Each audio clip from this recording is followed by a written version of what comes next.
అందరూ ఎలా ఉన్నారు? బాగున్నారా? ఈరోజు చిక్కుడుకాయ పచ్చడి అనేది చేస్తున్నాను చూడండి. దానికోసము చిక్కుడుకాయలు అయితే తీసుకున్నాను, నీట్గా వాష్ చేసి పెట్టుకున్నాను. తడి లేకుండా చూసుకోవాలి ఎక్కడ కూడా చిక్కుడుకాయలు అనేది. ఇవి నాటు చిక్కుడుకాయలు చూడండి, మనకి చిన్న చిన్న ఊర్లలో కాస్తాయి కదా ఆ చిక్కుడుకాయలు. గింజలు కూడా ఫుల్గా ఉంటాయి, గింజలు ఉంటే బాగుంటాయి, టేస్ట్ అనేది చాలా బాగుంటుంది. ఇట్లా నాటు చిక్కుడుకాయలు దొరికితే నాటు చిక్కుడుకాయలు తీసుకోండి. ఇప్పుడు చిక్కుడుకాయలు సీజన్ కదా, నార్మల్ చిక్కుడుకాయలు దొరికితే నార్మల్ చిక్కుడుకాయలు తీసుకోండి. అవి పెద్దగా ఉంటే 2 ముక్కలు అనేది చేసుకోండి. నేను ఇట్లనే వదిలేసాను, ఎందుకంటే ఇవి చిన్న చిన్నగా పొట్టిగా ఉన్నాయి కాబట్టి నేను ఒక చిక్కుడుకాయ ఇట్లనే ఉంచేసుకున్నాను. పురుగులు అవి చెక్ చేసుకొని నీట్గా వాష్ చేసి పెట్టుకోండి. తడి అనేది ఎక్కడ ఉండొద్దు. ఇప్పుడు చిక్కుడుకాయ పచ్చడి కోసం ప్రిపేరింగ్ చూద్దాము. కడాయి అయితే పెట్టుకున్నాను. ఇది 1/2 కేజీ చిక్కుడుకాయలు. 1/2 కేజీ చిక్కుడుకాయలకి నేను క్వాంటిటీ అనేది చెప్తున్నాను. ఒక పెద్ద స్పూను ఆవాలు, 1/2 కేజీ చిక్కుడుకాయ కోసం చెప్తున్నాను. ఒక పెద్ద స్పూను ఆవాలు, ఒక పెద్ద స్పూను జీలకర్ర, కొద్దిగా దానికన్నా కొంచెం తక్కువ వేసుకోవాలి జీలకర్ర అనేది, అంత ఎక్కువ వేసుకోవద్దు. కొంచెము మెంతులు కూడా తక్కువే వేసుకోవాలి, చేదు అనేది ఉంటుంది. మెంతులు కూడా తక్కువే వేసుకోవాలి. చూడండి నేను ఎంత వేస్తున్నాను, ఇంత వేసాను, అంత వేసాను. మెంతులు అనేది చాలు. ఇవన్నీ డ్రై రోస్ట్ అనేది చేసుకోవాలి. ఈ మెంతులు అనేది మంచి స్మెల్ వచ్చే వరకు డ్రై రోస్ట్ అనేది చేసుకొని పొడి అనేది మనం మిక్స్ చేసుకోవాలి. ఇప్పుడు ఇది వేగుతూ ఉంటుంది. చింతపండు చూడండి, 1/2 కేజీకి నేను చింతపండు అనేది నానబెట్టుకున్నాను. ఎంత నానబెట్టుకున్నాను అంటే ఒక చిన్న మామిడికాయ అంత నానబెట్టుకున్నాను. ఒక్కొక్కసారి మనం పప్పుచారులోకి వేస్తాం కదా, పులుసులోకి, అట్లా వేడి నీళ్ళు పోసి నానబెట్టుకోవాలి. చన్నీళ్ళు కాదు, వేడి నీళ్ళే పోయాలి. మళ్ళీ చెప్తున్నాను, వేడి నీళ్ళే పోయాలి, చన్నీళ్ళు అయితే పోయొద్దు, ఎందుకంటే పచ్చడి అనేది ఖరాబ్ అవుతుంది. వేడి నీళ్ళు పోయాలి. నారలన్నీ తీసేసి మిక్సీలో మెత్తగా బ్లెండ్ చేసుకోవాలి. ఎక్కడ నారలని ఏం లేకుండా చూసుకొని మిక్సీలో మంచిగా బ్లెండ్ చేసుకోవాలి, మెత్తగా చేసుకోవాలి. ఇది ఒకటి. తర్వాత వెల్లుల్లి ఒక 2 గడ్డలు తీసుకున్నాను. చిన్నవి అయితే ఒక 4 తీసుకోండి. ఇవి పెద్దగా ఉన్నాయి కాబట్టి 2 గడ్డలు తీసుకున్నాను. పొట్టు తీసి పక్కన పెట్టేసుకోవాలి చిక్కుడుకాయ పచ్చడిలోకి. ఇవి డ్రై రోస్ట్ చేసుకున్నాక ఇది చింతపండు మెత్తగా పేస్ట్ చేసుకోవాలి. సపరేట్గా మెత్తగా పేస్ట్ అనేది చేసుకోవాలి. ఒక 2 నిమిషాలు అయితే ఏగనిచ్చేద్దాం. కడాయి పెట్టుకున్నాను, ఆయిల్ వేస్తున్నాను. చూడండి, చిక్కుడుకాయలు అనేది మనం ఫ్రై చేసుకోవాలి. ఎంత వేస్తున్నానంటే ఒక 200 ml అనేది ఆయిల్ వేస్తున్నాను. 200 ml, కొంచెం 1/2 కిలోకి ఇంకా తక్కువే ఆయిల్ అనేది వేస్తున్నాను. చిక్కుడుకాయలు అనేది మనం ఫ్రై చేసుకోవాలి. ఇందులోనే ఎంత ఫ్రై చేసుకోవాలంటే ఒక 50% ఫ్రై చేసుకోవాలి, అంతకు మించి చేసుకోవద్దు. 50% చేసుకుంటే చాలు. ఇంకా ఎక్కువ చేసుకుంటే మొత్తము చిక్కుడుకాయలు అనేది మ్యాష్ అయిపోతాయి. 50% కుక్ అవ్వాలి ఆయిల్లో, అంతే. తడి అనేది ఎక్కడ కూడా ఉండొద్దు. చూడండి, తడి అంటే ఉంటే పచ్చడి అనేది ఖరాబ్ అవుతుంది. ఇప్పుడు చిక్కుడుకాయలు అనేది నూనెలో వేసుకొని మంచిగా ఫ్రై చేసుకోవాలి. అన్నీ ఒకేసారి వేసి చేసుకోవద్దు, కొంచెం కొంచెంగా వేసి చేసుకోండి. అన్నీ ఒకేసారి వేసి చేసుకుంటే మంచిగా ఉండదు. కొన్ని వేగుతాయి, కొన్ని వేగవు. ఇట్లా సగం సగం వేసి చేసుకోండి. చూడండి, సగం వేసాను, సగం వేయలేదు. ఇవి ఒక 2 నిమిషాలు అనేది మంచిగా మనం వేయించుకుందాం, కలుపుకొని వేయించుకోవాలి.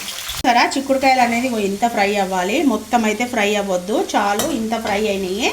ఇప్పుడు అన్నీ ప్లేట్లోకి తీసేసుకోవాలి. చిక్కుడుకాయలు అనేది ఒక 50% ఆయిల్లో ఫ్రై అవ్వాలి, చాలు. అంతకు మించి అయితే ఫ్రై అవ్వద్దు.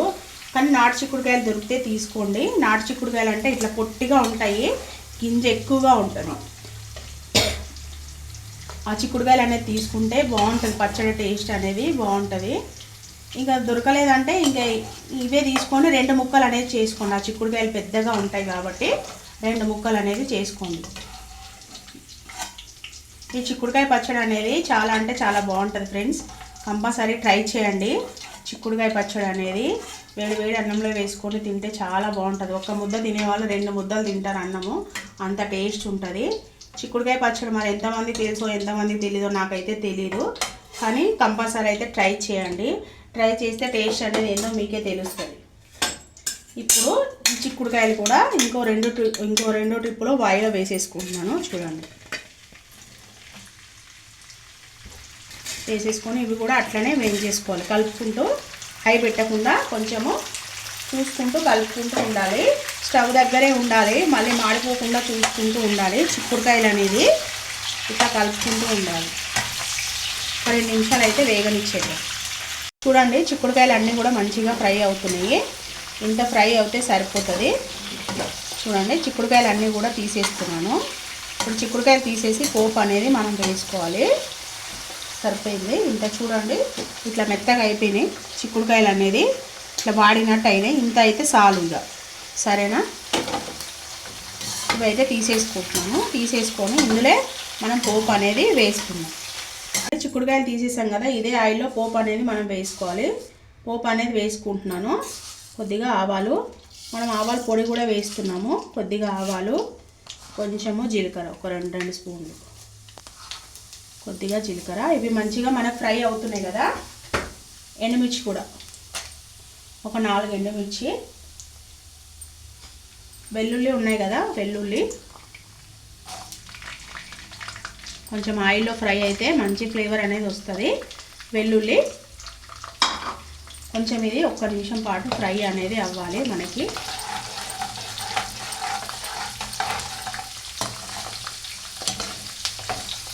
కొంచెం ఏ పచ్చళ్ళలోనైనా ఆయిల్ ఎక్కువే ఉండేటట్టు చూసుకోవాలి. ఎందుకంటే నిలవ పచ్చళ్ళు కదా, ఇది కూడా నిలవ ఉంటుంది. 3 months వరకు ఉంటుంది. ఫ్రిడ్జ్లో పెట్టుకుంటే ఎన్ని రోజులైనా స్టోరేజ్ ఉంటుంది. కానీ మనం 3 months వరకు మనం ఉంచము, మనం తినేస్తాము. అంత టేస్ట్ ఉంటుంది పచ్చడి. చిక్కుడుకాయలు వస్తూనే ఉంటాయి కాబట్టి పెట్టుకోవచ్చు. ఇప్పుడు మనకు హైదరాబాద్లో సీజన్ అన్సీజన్ అని ఏం లేదు, చిక్కుడుకాయలు వస్తూనే ఉన్నాయి. ఇంకా నచ్చితే ఏ చిక్కుడుకాయలు వస్తే అది పెట్టుకోవడమే పచ్చడి. చిక్కుడుకాయ సీజన్లోనైతే ఇంకా ఎక్కువ పెట్టుకున్నా కూడా బాగానే ఉంటుంది. 3 months వరకు అయితే బయట పెడితే ఉంటుంది, అంతకు మించి అయితే ఉండదు. 3 months వరకు మనం తినకుండా అట్లనే దాచుకుంటే ఉంటుంది. తినేస్తే మాత్రం 10 రోజులు కూడా రాదు. అంత బాగుంటుంది టేస్ట్ అనేది. ఇప్పుడు ఇది కొద్దిగా ఫ్రై అయింది కదా, కొంచెం కరివేపాకు,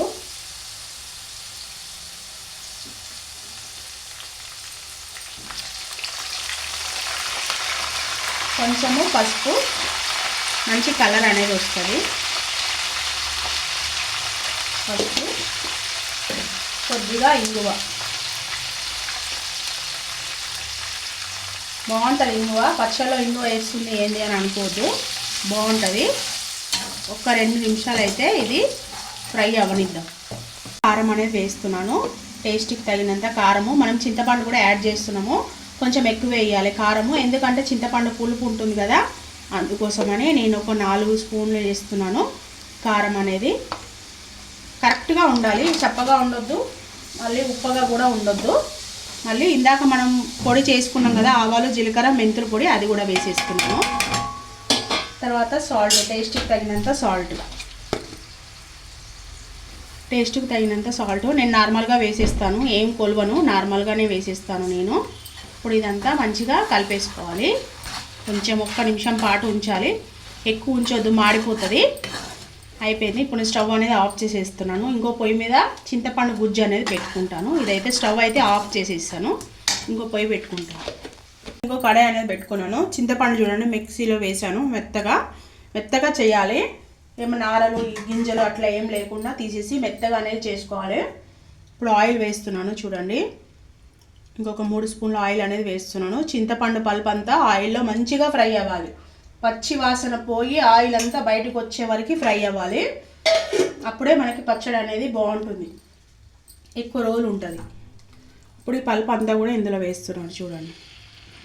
ఇందులో నుంచి పల్పులో నుంచి ఆయిల్ అంతా బయటికి సపరేట్ అవ్వాలి, అంతవరకు మనం వేయించుకోవాలి. కొంచెం ఓపికతో వేయించుకోవాలి. ఇదంతా కూడా మంచిగా వేయించుకున్నాక ఇప్పుడు అందులో కలిపేసేయాలి.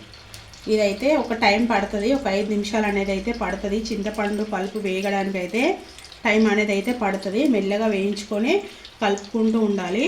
ఇదైతే నేనైతే వేయించుకుంటాను ఫస్ట్. చూసారా చింతపండు పల్పు ఎట్లా వేగిందో, మంచిగా ఆయిల్ కూడా సపరేట్ అయింది చూడండి మీరు. అంతవరకు వేయించాలి చింతపండు పల్పు అనేది. అయిపోయింది కదా అని 2 నిమిషాలు అయితే తీసేయద్దు, ఒక 5 నిమిషాలు అయితే టైం అయితే పడుతుంది చింతపండు పల్పుకి. ఇప్పుడు స్టవ్ అనేది ఆపేస్తున్నాను, ఆపేసి ఇది ఇటు ట్రాన్స్ఫర్ చేసుకుంటాను. కొంచెం వేడిగా ఉంది. ఇప్పుడు చింతపండు పల్పు ఇందులో వేసేస్తున్నాను. పచ్చళ్ళలో కారం ఉప్పులు అంతా ఇందులో వేసాను కదా, మంచిగా మిక్స్ చేసేయాలి. చింతపండు అంతా కారం ఉప్పు మసాలాలు అంతా కూడా చూడండి, అంతా మిక్స్ చేసేసాను కదా. ఇప్పుడు చిక్కుడుకాయలు కూడా ఇందులో వేసేయాలి. చిక్కుడుకాయలు కూడా ఇందులో వేసేయాలి. అద్భుతమైన వాసన వస్తుంది చిక్కుడుకాయలు. చూడండి, నాటు చిక్కుడుకాయలు అయితే ఇట్లా ఇత్తులు అన్నీ ఎక్కువ ఉంటాయి అన్నమాట. టేస్ట్ బాగుంటుంది. మనం మధ్య మధ్యలో తినేటప్పుడు ఇత్తులు అనేది తగిలితే టేస్ట్ అనేది బాగుంటుంది. ఇట్లా కలిపేసుకోవాలి. చిక్కుడుకాయ పచ్చడి అంతా కూడా మంచిగా కలిపేసుకోవాలి. చూడండి ఎంత కలర్ఫుల్గా ఉందో చిక్కుడుకాయ పచ్చడి అనేది. చాలా అంటే చాలా బాగుంటుంది. మీరు ట్రై చేయండి ఫ్రెండ్స్. ట్రై చేసి మీరు తినండి. తిని నాకు బాగుంటే బాగుందని కామెంట్ చేయండి, బాగాలేదంటే బాగాలేదని కామెంట్ చేయండి. కానీ మీరు తినకపోతే మాత్రం మీ టేస్ట్ అయితే మీరు మిస్ అయిపోతారు. నేను నిజం చెప్తున్నాను, చాలా బాగుంటుంది. వీడియో ఉంది కదా, వీడియో చూసుకుంటూ మీరు చేయొచ్చు. అంత పెద్ద కష్టమైన పనేం కాదు. ఇప్పుడు తెలియదంటే తెలియదు అనుకోవచ్చు, కానీ వీడియో ఉంది కదా, వీడియోని చూసుకుంటూ మీరు హ్యాపీగా చేసుకోవచ్చు చిక్కుడుకాయ పచ్చడి అనేది. చూడండి అయిపోయింది. ఒక 2 days అయితే ఊరనివ్వాలి. వెంటనే అయితే తినొద్దు. 2 days ఊరనివ్వాలి. 2 days ఊరినాకనే తినాలి. ఇది సర్వింగ్ బౌల్కి తీసుకొని మీకు చూపించేస్తాను. ఓకేనా? ఎంతో టేస్టీగా ఉండే చిక్కుడుకాయ పచ్చడి అయితే రెడీ అయిపోయింది. చాలా అంటే చాలా బాగుంటుంది. ట్రై చేయండి, అయితే ట్రై చేయండి. చాలా బాగుంటుంది టేస్ట్ అనేది. ఓకేనా ఫ్రెండ్స్? ఈ వీడియో కనుక మీకు నచ్చినట్టయితే లైక్ చేయండి, షేర్ చేయండి. నా ఛానల్ సబ్స్క్రైబ్ చేసుకోండి. ఎవరైనా ఛానల్ కొత్తగా చూస్తున్న వాళ్ళైతే ఛానల్ అయితే సబ్స్క్రైబ్ అయితే చేసుకోండి. మీ అందరికీ హ్యాపీ న్యూ ఇయర్ అండి. మీ అందరూ ఏమనుకుంటే అదన్నీ మనస్ఫూర్తిగా నెరవేరాలని నేను ఆ భగవంతుని అయితే కోరుకుంటాను. ఈ సంవత్సరం అందరూ హ్యాపీగా ఉండాలి, అందులో మేము ఉండాలి. ఈ సంవత్సరం మీరు ఏమేమి పనులు అనుకున్నారో ఆ పనులన్నీ జరిగిపోవాలి ఫ్రెండ్స్. ఓకేనా? Bye bye.